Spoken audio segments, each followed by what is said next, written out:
Hello and welcome into the Knicks-Verse. My name is George, and if this is your first time here or you've been here before but have not subscribed yet, please do so. We're so close to 7,000 subscribers.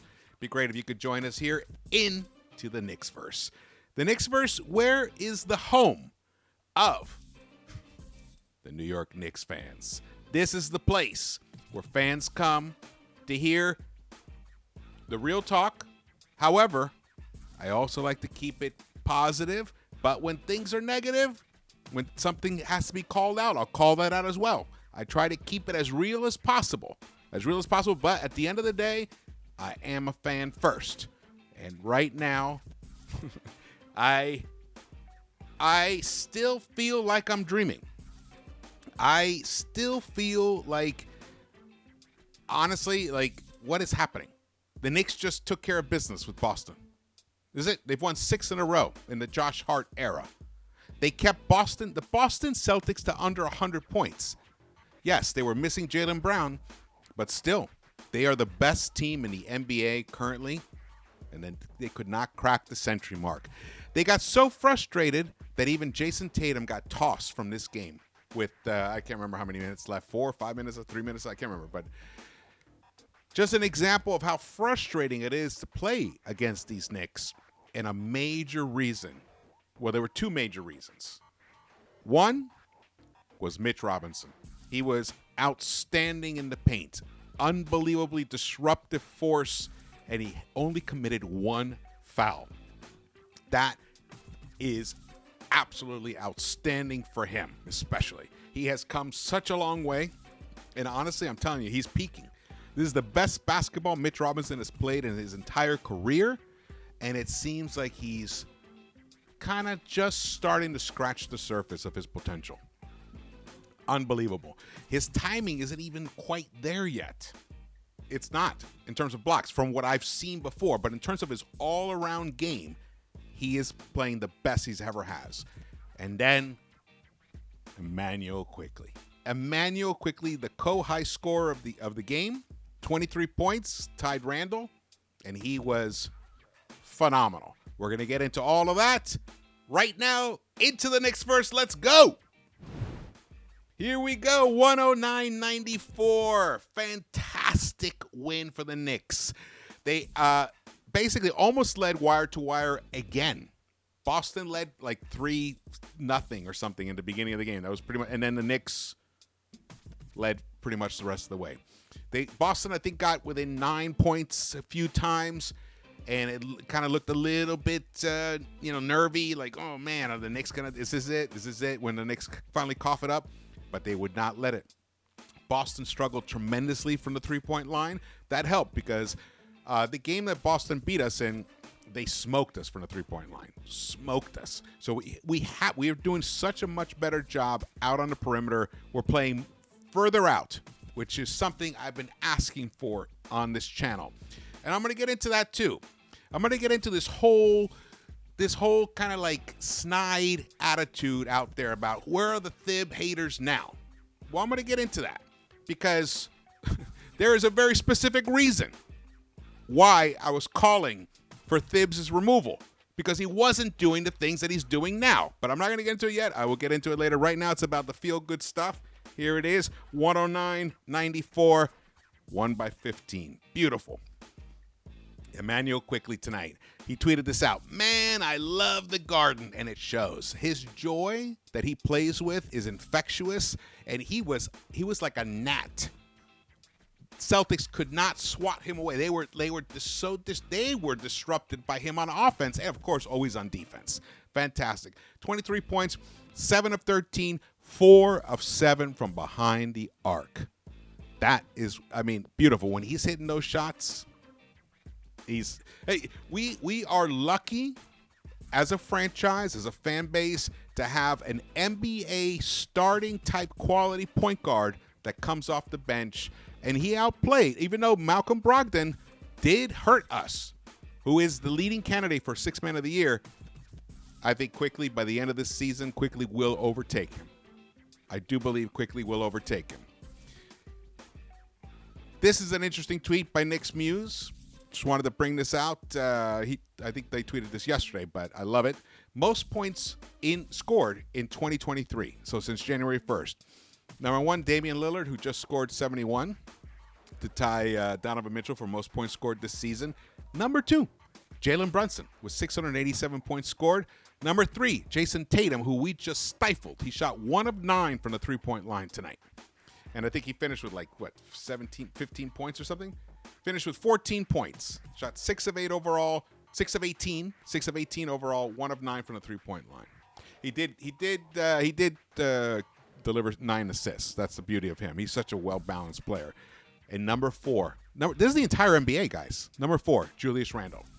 So if you saw my other video, and actually I dropped it today, earlier this morning, why Knicks be dangerous, this is exactly why. We're not talking about, don't get confused anymore. Knicks have 2 stars on this team and high-quality role players up and down, the whole entire lineup. Everywhere you look, there's quality, like upper echelon quality. Everywhere you look. And here's the example right here. Since January 1st, the New York Knicks' top 2 players have been in the top 4 of most points scored in the entire NBA. And then this is the most beautiful sight to look upon right now. I got this actually from the broadcast tonight from MSG. Knicks are now alone in 5th place, 8.5 games behind the Boston Celtics, who they just took care of business with. 36 wins. Only 6 teams in the entire NBA have more wins than the Knicks. The entire season. There we are. And interestingly, only one other one is in the West Coast. Excuse me. Still got that little nagging thing here. We're right behind the Cleveland Cavaliers. The irony of that is just tremendous, considering they made the big trade for Donovan Mitchell. And now they're sitting there only, wow, look at it, only 2.5 games ahead of the Knicks. 63 games in the books. Only 19 left for the Knicks. And the Cleveland Cavs are only 2.5 games ahead of the New York Knicks. Wrap your head around that. Now, some people might say, and some people might be like Stephen A. Smith, say ridiculous things like, the Knicks, whatever they get, eliminated by the Cavs in the playoffs. Well, guess what, Stephen A. Smith? What if the Knicks eliminate the Cavs in the playoffs? That's more embarrassing. It's not embarrassing if the Cavs eliminate the Knicks in the playoffs. We didn't make the big fucking trade. The Cavs did. So the pressure's on them. And guess what? We own currently the season series. We're 2-1 on the Cavs. So I don't think you're going to have to worry about it. I think the Knicks are going to wipe their ass with the Cleveland Cavaliers. That's right. This is not for family right now. This is for fans. This is for fans with passion. Fans that have bled orange and blue, that have had to deal with the LOL Knicks BS. And now we get to gloat a little bit.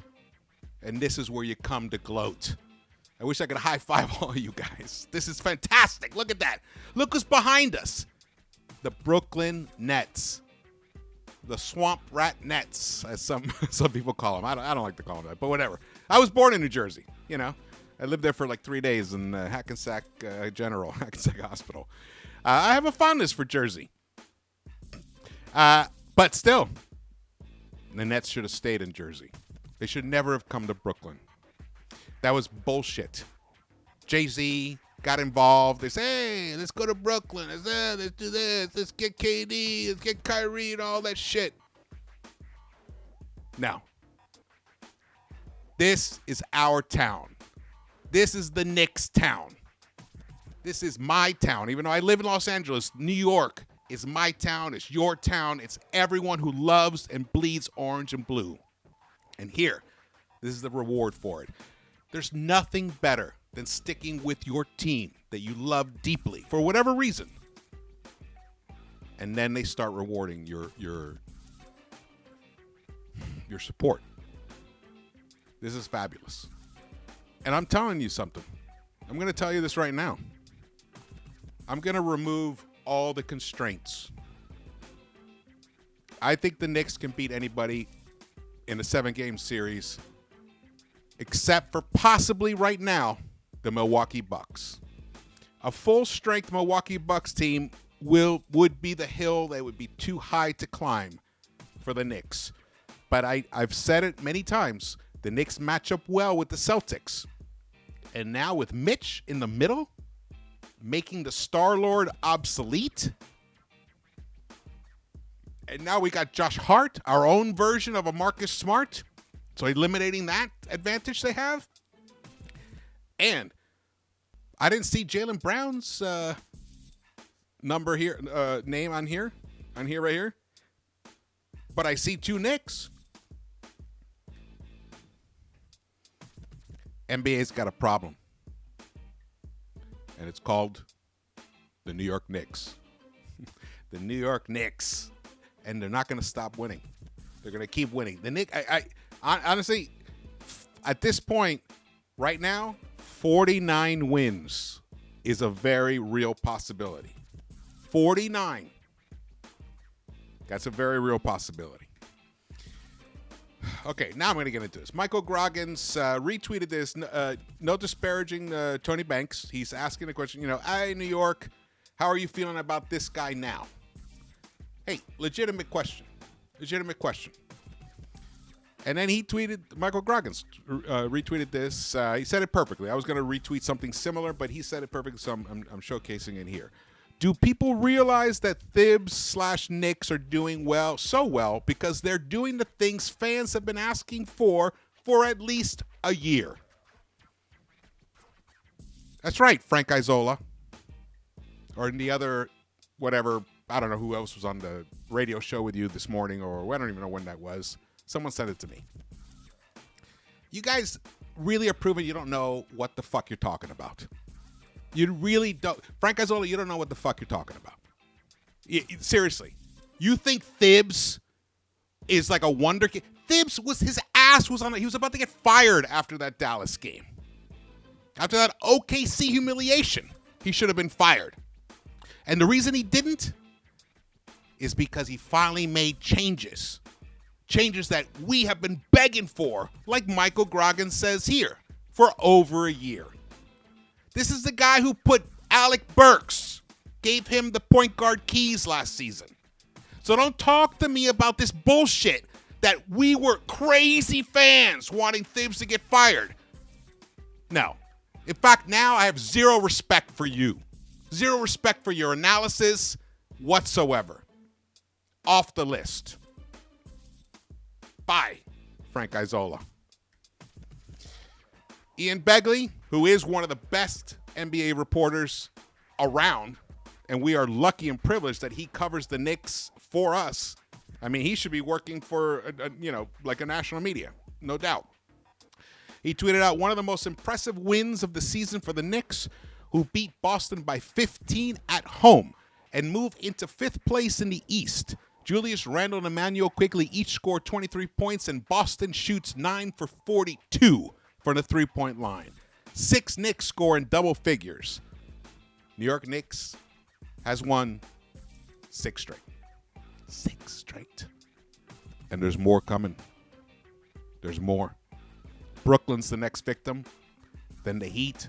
And then we got the Celtics on Sunday. I would not even be surprised if this 6-game winning streak extends at least to 8.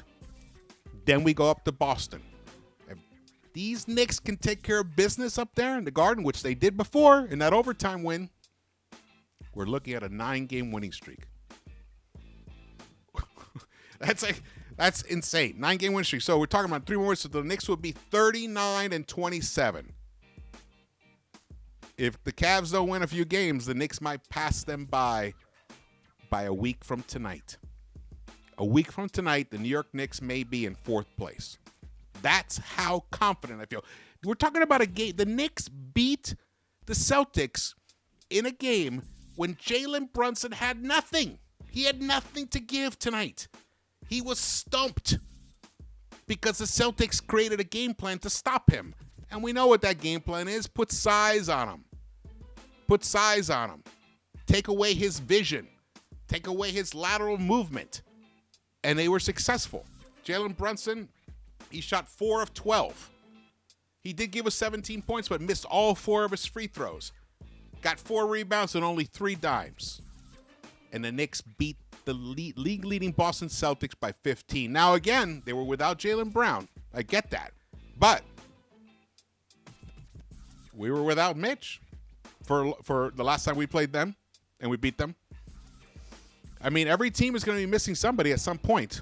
Knicks are right now in a good spot. We're fully healthy. Finally. And we're talking about a game where also RJ Barrett had a really weird game. Started off oddly, but then when he came back into the game, he where was that? Was that in the third quarter? Yeah, he was able to lift them a bit. Or was it in the second quarter? I can't remember where it was. Lift them, but he only ended up with 10 points. Shot 4 of 14, 1 of 3 from the three-point line, 7 rebounds, 2 assists, and 5 turnovers. Ridiculous game for RJ Barrett. So, terrible game for Brunson. Not terrible game. Excuse it. I would say bad game for RJ. Not a terrible game for Brunson, but not a spectacular, not the kind of performance that Jalen Brunson would be proud of tonight, I'm sure. And yet, we were still able to beat them. This is a different team. This is a team, and I said this a while ago. I said, remember, Coach Tom Thibodeau teams tend to get better as the seasons move forward. So there's the first third of the season. Then there's the second third of the season. And then there's the last third. We're now in the last third. During the second third of the season, this team just flipped the switch, especially when we went to the 9-man rotation. And you heard Thibs. I don't know if you guys listened to his postgame or one of his postgames where he talked about one of the advantages of going down to 9 is because it gives more minutes to guys like Immanuel Quickley who are shooters. And shooters need time on the court to shoot. They need time to miss and get their stroke. And look how he's being rewarded now. Quickley just gave in 31 minutes, 7 of 13, 23 points. Outstanding. There's no highlights today, just so you guys know, just in case you were waiting for the highlights. I'm just like going off, man. I'm just so excited. This is, beautiful here. So I want to show you this. This is from Beat Ball Index. This is a chart here. On the left side, from 0, 1 to 2, is floater talent. 0 meaning that's kind of like the baseline. You can be below it. And then there's the mid-range pull-up talent. The top, the red circle, or it's supposed to be orange, but it looks right here. Orange circle there, like between the 1 and 2, closer to the 2 in the mid-range. That's Immanuel Quickley. Above him is Trae Young, and then it's Ja Morant. Above him, Jalen Brunson is all the way on the top. I should have circled him as well. He's all the way in the top. Best floater talent in the NBA. Then, I don't know who's below him. I can't see. But Luka is below that guy. And then all the way to the right, is that Kyrie? It might be Kyrie. But that's the grouping that Immanuel Quickley's in. And Jalen Brunson.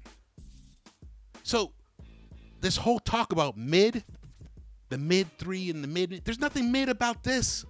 This is top. People got to start waking up to the fact that the Knicks are putting out a top talent, quality talent on the court right now. And they're delivering with wins. 6 straight. Yes! Love it. In the blue, that's IQ's former college teammate, Tyrese Maxey, who people would bust my balls constantly. Oh, well, IQ's not as good as Tyrese. I kept saying, I think IQ is better than Tyrese. You'll see over time. Because IQ plays defense like Tyrese can't even come close to the defense IQ plays. And I know IQ is as good a shooter as Tyrese. He's just got to get more time on the court. And then the 9-man rotation came. And then his minutes went up. His efficiency started going up. His confidence started coming back. And now he is a serious candidate for Sixth Man of the Year. And look at him there. Look at the company he keeps in terms of floater quality. The other red circle there is R.J. Barrett. So an above-average floater game, an above-average mid-range pull-up talent. I think he's got to lean into that a little more. I think when he tries to go all the way to the hole too often, and then he tries to do the spin move, the NBA is caught on. We saw it today. Several times they see it. They know that once he gets in, if he encounters congestion, he'll try to do the spin move, and then they throw another defender off the top to come down and swipe the ball, and I think it happened to him at least 3 times today. I don't think the rest of the NBA is not going to catch on that. So it's up to you, RJ, to make the adjustment now. Make the adjustment. Decide earlier. Shoot it earlier. That little step back jump shot, that little mid-range, what was it, like a 15-footer you started off the game with on Saturday, which was the first make in the entire game. That kind of stuff. Do it. It'll help you get to the basket later because they're going to have to respect that shot. Right now they don't. Right now they know exactly what you're going to do. You're going to get as close to the basket as possible, and then you're going to try to use your shoulder and try to finish over resistance. Well, NBA, they got the best players. So they're going to adjust to that. So now it's your turn to adjust to it, and I believe you can. The same faith that I had in IQ, I have in RJ Barrett as well. I have it in him as well. And he's going to deliver for us. All right, now we're going to get to the stats. As you can see, Julius Randle, 36 minutes, 7 of 16 for him, 3 of 9 from the three-point line, 7 rebounds, 4 dimes, and he gave us 23 points. Good game for him. He got a little. They were double teaming him often, especially whenever he's on the out on the sidelines.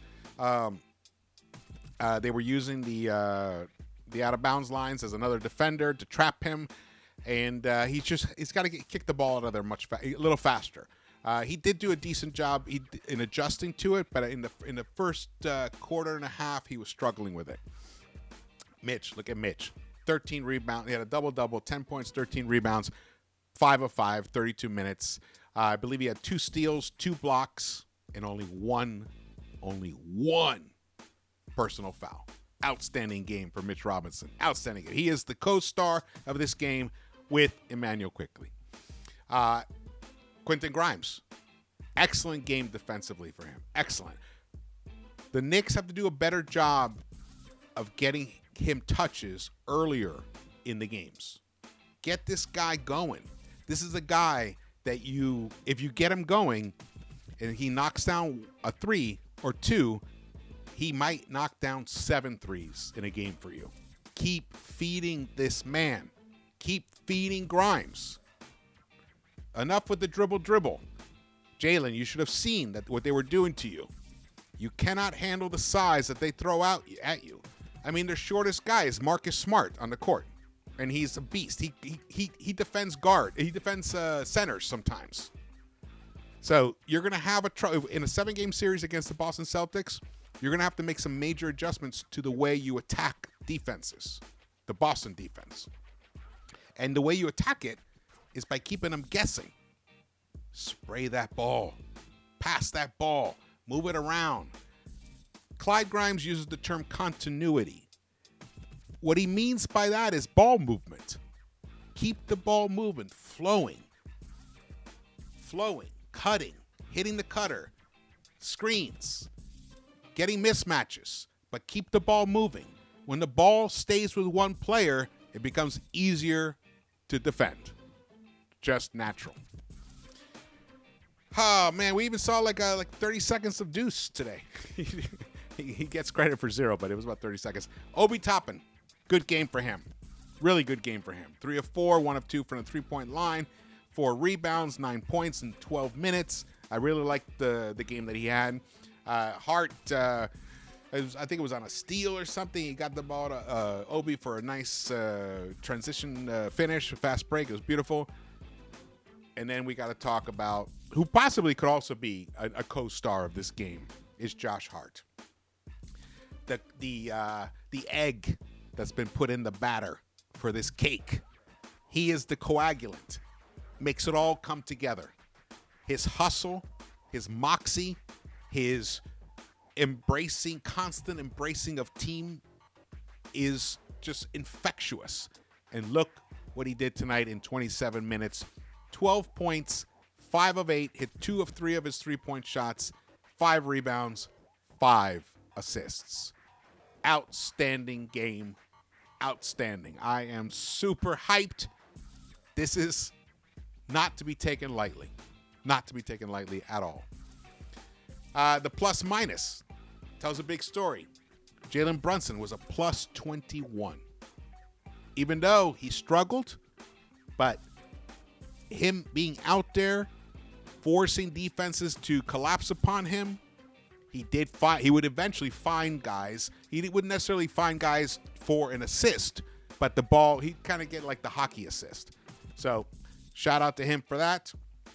As you can see, and then look at Josh Hart, a plus 15, and Immanuel Quickley, a plus 15 as well. The whole bench, except for Deuce only played 30 seconds, the whole bench was a big difference in this game tonight. Big difference. The New York Knicks bench dominated the Boston Celtics bench. And their depth is one of their advantages, technically. What we have now. We can match that type of depth that they have. You can see here, Tatum, 6 of 18, shot 33%, 1 of 9 from the 3-point line, 14 points for him. Al Horford, he did hurt us a little bit, 3 of 7, 13 points for him. What did he get? 2 rebounds only for Al. I got to get new glasses, man, to read this stuff. Robert Williams III, 7 rebounds, 6 boards for him in 29 minutes.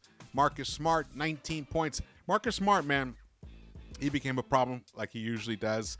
He wasn't in the game the last time we played them, but he was tonight, so he definitely always gives you troubles. Derek White, 0 for 5 from the 3-point line. The Knicks did a great job of disrupting White's 3-point rhythm.